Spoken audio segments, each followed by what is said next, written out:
similar what to saying Dojima network who put it all this event together. And it's like, as for me, we pretty like covered everything from the tech perspective and the process. Really good to look into the space from the investment perspective. So I'll try to be as short as possible because I understand everyone is like doing the multiple events and a list of questions. But it's always a pleasure to speak with the colleagues from the investment space and to discuss the vision they have on the market in general. So that's, I believe, the topic we need to start from. So how do you estimate the current Web3 investment landscape?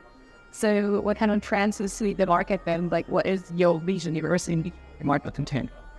So first things first, I think everybody is like aware that we're going through like tough times in terms of funding. Lead investors are kind of like gone missing, and rounds are taking much longer to like close. So basically, I would say how I look at it is that tourist money has left the space. A lot of Web2 funds without like proper investment thesis on Web3 entered during the bull market. They were the first ones to leave once the prices started dropping. And I think the kind of due diligence that is happening now is extremely important. And I think that going forward, the projects that will come out from the bear market are the ones that are going to be like, the next big ones to watch out for. Yeah, thanks Juliet for the question. I think people over here are already busy with the food and all, and I don't want to question anyone on that. But having said that, I just want to kind of start a little bit about the way I've kind of seen the space evolve over time. I joined the space back in 2015, relatively early for that matter, and kind of have been seeing the space grow relentlessly. There have been people developing relentlessly over the last 7-8 years. It all started with Bitcoin, and there were a lot of developments happening back in 2014-15 around Bitcoin and its subsidiaries. Then we saw literally a Cambrian explosion back in 2016-17 with all the EVM-related dApps which kind of came out. And then again back in 2018-19 we saw a lot of layer 2s, sharding, scaling, all of that kind of trying to solve the scalability problem of the space. And back again in 2020-21 it was again the dApps. So if we go a little deeper into the analysis, we would see that there's always been the infrastructure which comes first, then the middleware, and then finally the application. Now, we can say that history doesn't always repeat, but I always believe that history rhymes. Nice. So even this time, I'm not seeing anything different. Now coming to how we see the Web3 trends as Momentum 6, we've been kind of looking at Web3 into 4 different buckets at this point in time. The first bucket being more of the aggregation bucket, where there are a lot of things out there, a lot of infra plays already out there, but we need to aggregate them. So that's the first play. Second being the financialization play, because we believe liquidity and capital access through Web3 has literally broken barriers. And when it comes to Web2, there are a lot of capital inefficiencies which kind of Web3 helps tackle. So DeFi definitely would be a strong play in the near future. The third bit certainly is going to be the intersection of the various virtual worlds that we have and the physical world that we are in. So Web2, Web3 and AI connected to the metaverse and the virtual world is another major play that we are looking at. And the fourth, we definitely feel irrespective of what people are building, at the end of the day, all that matters for users is the ease of use of a particular product. So the ease of use is the fourth major segment. Now, if I have to go a little bit deeper into each of them, when it comes to aggregation and consolidation, we are looking at mostly the cross-chain bridges, which has a massive role to play in the near future. One of our investment, Dojima, is doing a great job when it comes to the omni-chain presence. Second space, especially on decentralized finance, we believe there are a lot of banks which are already coming into the space. So when it comes to money markets, insurance, liquidity products, or for that matter, your all those LSD products, all of these, and especially the RWS that's kind of going as a trend, I think these few sectors within DeFi is definitely going to have a major importance in the near future. When it comes to AI, we are very strong. We strongly believe that AI is the next big league of the game, and there is no way we can deny it. We can say that it's more of a passing fad, but there's no denying the fact that ChatGPTs and AI is the reality now. So whatever helps build that space, be it GPUs, be it larger capabilities when it comes to running those programs, we are very heavily going on those. One of the companies we invested recently was GPU.net. They are trying to build a decentralized computing ecosystem and doing it pretty well. And the fourth space, as we talked about, is more about making the user experience better. So a lot of wallet abstraction plays are the things that we are looking at. Wallet identities, wallet abstractions, which makes the user journey a lot more simpler, a lot more easier. All we need to do is a QR scan and the user would be able to kind of get into the ecosystem. I think that's what our major focus is for now. It might evolve with time, but for now, in this cycle, that's the major focus. Thank you for covering, for this comprehensive coverage of this space. I just want to add on to that, and I believe it could be the further question, because of course, I think that worst of the disease you say right now that we invest in the infrastructure, and of course, everyone is specified what kind of infrastructure and why you invested in. Right. And I just I just want to also add out because you can of course you can elaborate that, and then because I've been here in the space from 2017, Right. there was an ICO boom, and there were the DeFi summer, and then NFT boom. Right. What is the next big thing? So it's just you can cover the decision and the focus of the investment, but I'm just wondering what is that big thing that it will speed up the next bull round in your. So I have two takes on this. One is from the institutional side and the other is from the retail side. The institutions are coming for real world asset tokenization, and there is no denying the fact. We already have over $1 billion worth of US treasuries on chain. That's the easiest way for people to earn yield on their USDC or USDT. And we're seeing big players make this move. So KKR has tokenized one of their funds. JP Morgan is working on tokenized bank deposits. So my background is from JP Morgan. I used to work at Onyx. That project is pretty old. They've been working on it for a while and they're doing it in the right way. They're working with the regulators as well. So Monetary Authority of Singapore actively working on Project Guardian. Then the other theme on the retail side, I think it's easier user onboarding. The thing that you mentioned around QR codes.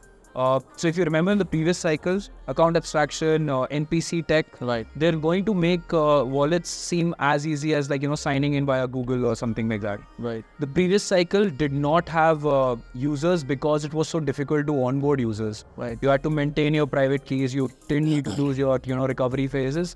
All of that it's almost solved for. We just need that one breakout app or dApp that basically gets a lot of retail users into this space. Right. I definitely would completely align with what you just now said. As far as the retail adoption is concerned, again, our major focus is account abstraction and making things easier for retail to come into the space. I think that's one of the areas which is definitely going to give the next boost to the space. And again, on the institutional side, I think there's a lot of dry powder sitting on the sidelines. Too many funds which has a lot of money, but in the Web2 space, they're not able to capitalize or make the kind of returns that they would ideally want to. And they're looking for ways in which Web3 can facilitate that. I believe that's going to be a major play. But at the same time, one area which we need to really look at as well is the regulatory side of things now. Because while we can always have the luxury of doing things without any regulatory hurdles, but at the same time, when we want sustainable growth, regulation becomes important. Because at the end of the day, the banks, the governments will not be comfortable doing all this Web3 without any regulatory rails, right? So I think a little bit of regulation, a lot of customer-focused user experience, and a lot of DeFi interaction between the Web2 and the Web3. I think these three would be the major plays. Having said that, all of this also ties to the cycle. All of this also ties to the way the market behaves. When the market goes up, automatically a lot of retail comes in. So I'm not writing off the bull market cycle the way it kind of has been going in crypto for long. But apart from that, the three major things that we discussed, I think, is the major focus for now, for the cycle. Say once you become going too big, you can't escape everybody. Exactly. Because you'll be noticed. That's why you need to be analyzed and you need to collaborate with every Right. in order to make it happen. Also, then it comes to the institutional side of the things. The same institutions are aligned with regulators, so we can't get into the space without understanding that this is something that would be integrated within the infrastructure used to operate this. Right. So that's the first. That's one of the major problems to blend it. That's from the from the user's perspective. Of course, you also you told about the super apps or apps. Yeah. That would be able to provide this user experience. But we usually also wouldn't say two things is Right. most important. We would say it as that, I don't know, middleware solution or whatever, but that is something that will Right. reach the gap between Web2 and with Web3. So we need to target, as it said, layer 3, Right. basically the customer layer, because everyone was getting into the space. So Right. just need and also the structure of all the things. So I believe the next noise adoption, as you said, it will just speed up from the institutional liquidity inflow Right. with the help of regulations and of course, like RW and all these things. And from the user perspective, customer perspective, like good application with good UI rates. And then at the same time, it's super important to provide the just like, middleware solution for them to smoothly go through the applications without any barriers to get into crypto state, as we call it, but to build privacy method. Yeah. I just wanted to add one point around the institutional part specifically, because in the last cycle, the question was, when are the institutions coming? Right now, the institutions are already here.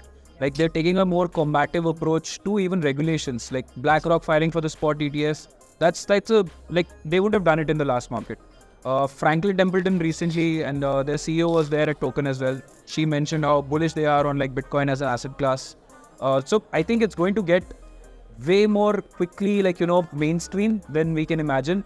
PayPal, stablecoin, like all these things are happening, going unnoticed probably if you have a myopic view. But if you look at it from the long term, none of this was possible in the last cycle. And all of this is happening in like less than 2-3 months. And this is happening while the SEC is being making those lawsuits against institutions as well. Because one thing that got is like, speaking of business, recently, they focus on Web3 as culture and Web2 as culture at the same time. Right. So like even the Meta integrate and from support, everyone is doing stuff all from solutions. So if you are not familiar with the Web3, you just get into the application and use it as a Web3 user. But if you want to have some extension, all of a sudden you just go to the exchange, change your voice, or tokens, what else they call it. So it's really good that everyone is trying to cover both Web2 and Web3 experience. Right. So, and how you, okay, maybe it will be my last question because we're just covering everything. Yeah. So how do you foresee the market? When we can expect you be next? Oh my God. Your opinion? Because I believe it's something quite important for everyone. That's like the elephant in the room, but like it's crazy that so many people have attended this conference. Not even once like we discussed price, like, which is a very good sign. I would say, like, in the bear market we see such great participation. I think macros is still very important for crypto as an asset class. It is totally a risk on asset class. If interest rates keep on increasing, no new liquidity is going to come into crypto. So I think the first big change is going to happen when interest rates start peaking, which I don't think is very far now, considering how the global economy is functioning. And once that starts happening, there are a couple of like crypto specific triggers. BTC halving, it has in the past, again, like history does repeat, but it rhymes. So I would say that BTC halving is going to be another event to like look out for. In ETH, EIP 4844, once it goes live, proto-dank sharding, all these upgrades, they are going to result in like more adoption for Ethereum scaling solutions. So I think particularly for these two big large cap cryptos, as I call them, BTC and ETH, these triggers, when they happen, they are going to like result in a new bull market. Specifically within tokens, like what is going to grow, that is anybody's guess. We will probably be seeing like new things emerge as the bull market returns. Yeah, I think my guess would be as good as yours, or maybe a little worse than that.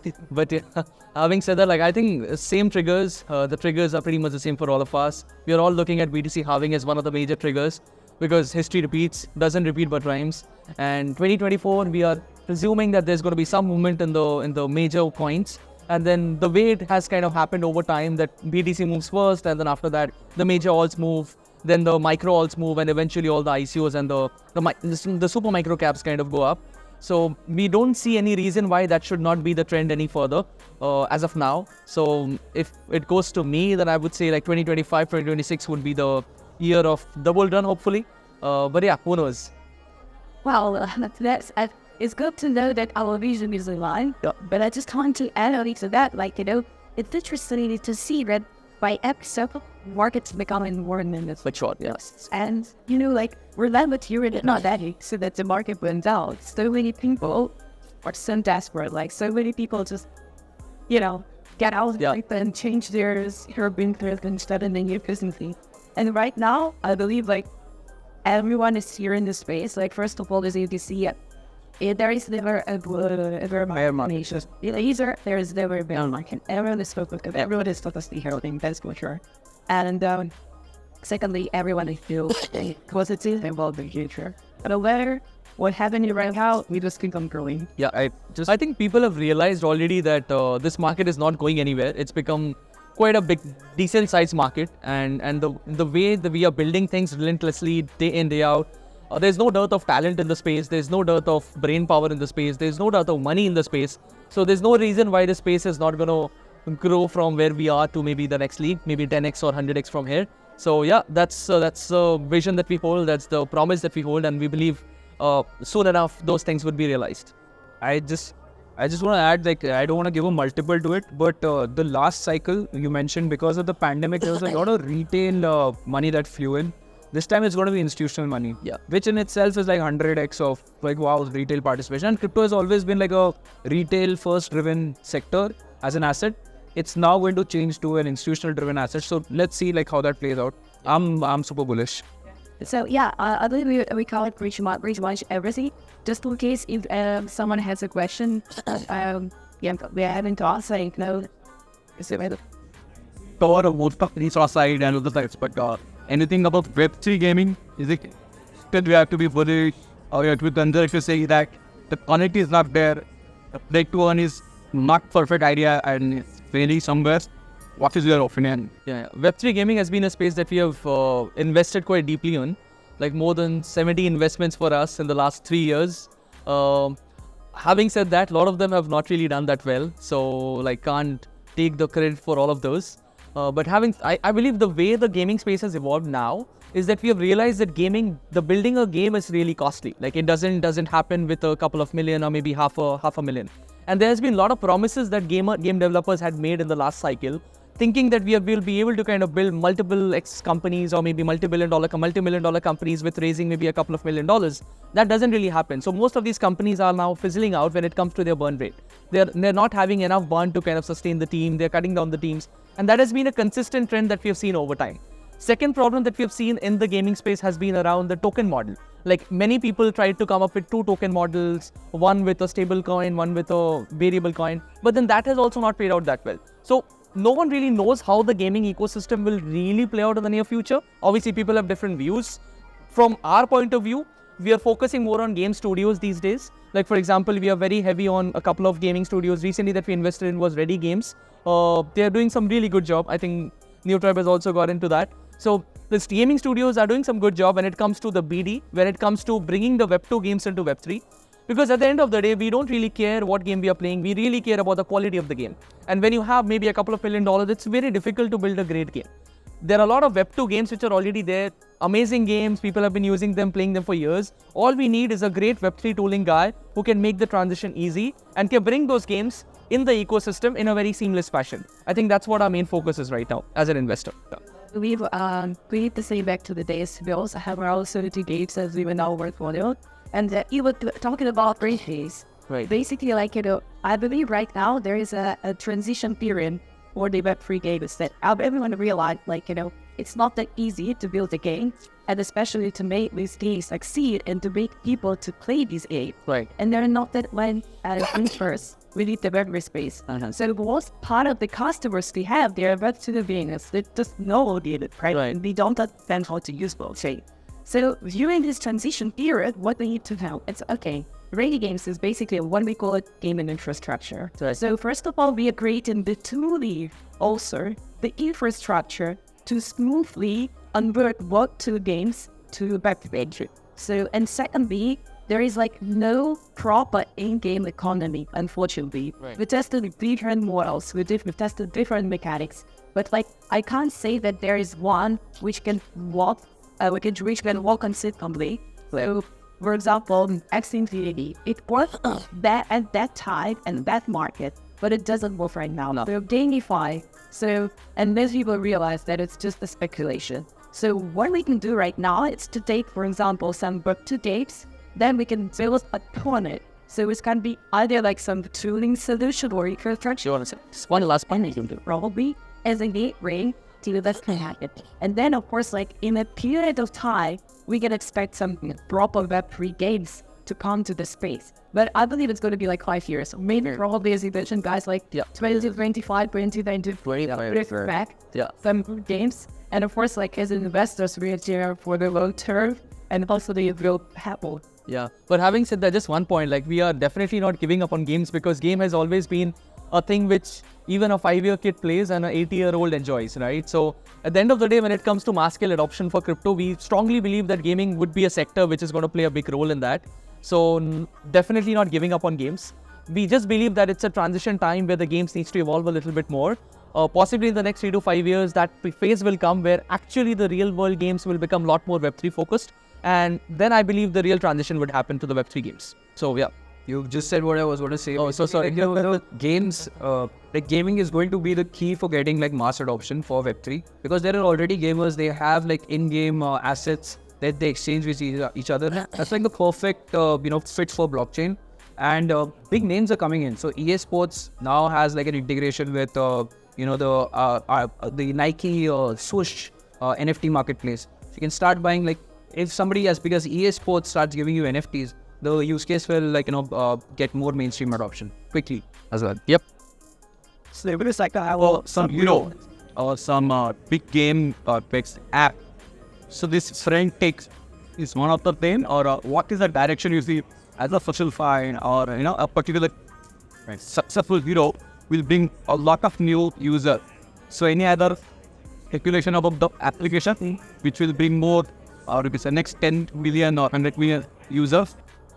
Gaming as a sector is definitely like one of the ones that we think like is going to get a lot of users. Other than that, there could be like payment related apps, which like we anyways use a lot of them all throughout. There could be like some breakout payment related apps that start using crypto as the payment rails.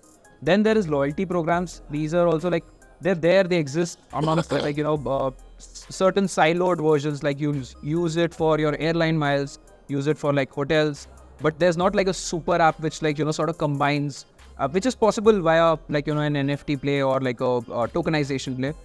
Some big moves again here as well. The Singapore Airlines Chris Flyer program, that's on chain. Etihad is like doing their loyalty program on chain. So I think we will keep seeing like new innovations, and probably like in sectors where the distribution is already there, it just needs to be brought on chain. That's my take. Features. So everyone is receiving some, there's like a loyalty program on Twitter right now. So and it's good. It's like it's a very without like blockchain right now. But yeah, our can come soon. Happen soon. No later. The same with the bulk creative economy. There is so many like workers right now, and even in the social fi space, we're here to develop infrastructure. Unfortunately, I believe like right now it's a bit rationalized. So the idea. So there is like the universal TNT solutions in this space. So somebody could tries to build the ecosystem rather than possibly it's better to create like some kind of open source solution that you can integrate and it will be used by everyone within the space. Yeah, and just a couple of things that we have been noticing very closely is the advent of super dApps. Like there's just one company that we have been very closely following and also were an investor early on, which was called Rovi Network. Rovi. Yeah, so these guys, they found some really sophisticated crack into the market, and I think those are the ways in which we actually can penetrate the space.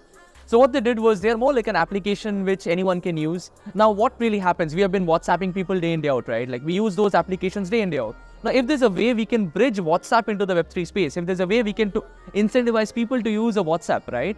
That's the way in which you can actually reach the mass. We use Visa applications day in, day out. We use our cards day in, day out. If there's a way we can latch onto that Visa application and can reward people through some tokens for using a Visa card, that's the way to do it. So these guys, what they're doing is like very smart move. So they basically tied up with Visa network and they said that for any transaction that people do with the card, we will tokenize people, we'll reward people with some tokens. So basically they get onboarded to the network. Now there's an application like WhatsApp where you can, on one hand, you can use that messenger app on yourself by yourself. Or you can go to WhatsApp and use my plugin where while you WhatsApp, you get some rewards from me. So it becomes a circular economy where people do the same activity that they're doing now. It's just that they're brought into the Web3 without them knowing about it. And since they're getting some extra rewards, they don't mind it. So that's a smart move, and I think those are the things that will actually make the difference. Like all these infra stacks and all, these are going to facilitate those applications to enable or onboard users. But at the end of the day, those dApps or those super dApps are the ones that's actually going to make all the difference to the space. So that's how we see it. So yeah, thanks for the interesting conversation. Thank you everyone for attending. Thank you guys. Thank you.